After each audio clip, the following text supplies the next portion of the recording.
So we have opted to do a cat eye mapping today. So we are going to start by outlining the area of the lashes. So outermost line and the innermost line, just with a permanent marker. Anyone will do. So you want to figure out the sections that you want to do that is going to work best for both eyes and the lashes that are in each section. So because this particular portion here of the eye has the shortest lashes, we're going to apply a shorter lash on here. So we're going to draw a line here where these short lashes are. We're going to place 9s on those. In the next section up, we're going to place 10s.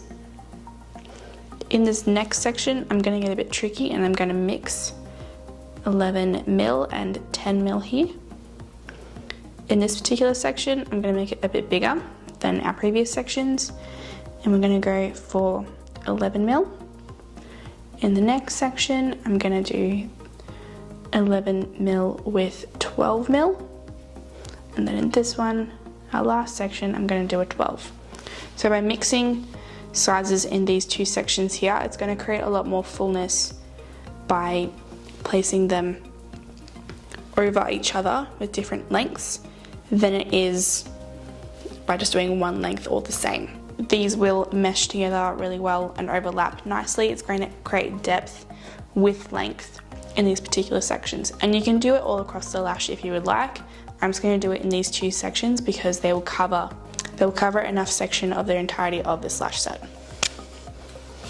And repeat on the other eye and try and get them as even as possible.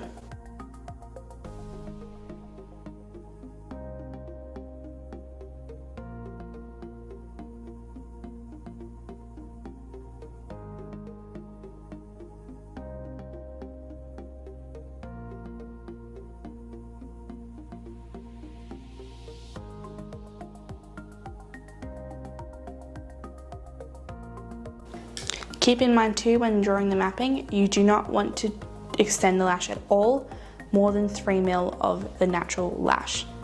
So I have some classics here. These are Bombshell lashes in C curl in 012.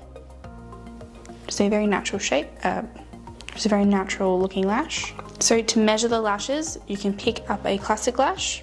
So I've just picked up a 9mm lash and I'm just going to measure it against the lashes where I would like to place my 9mm lashes.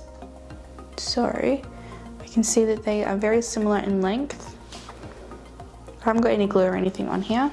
I'm just simply seeing if this will work for this particular section, which it will. And you can do this all the way along the lash line if you would like, if you're unsure, and adjust your mapping if required. However, I'm pretty confident that this will be perfectly fine here for Kimmy's lashes today.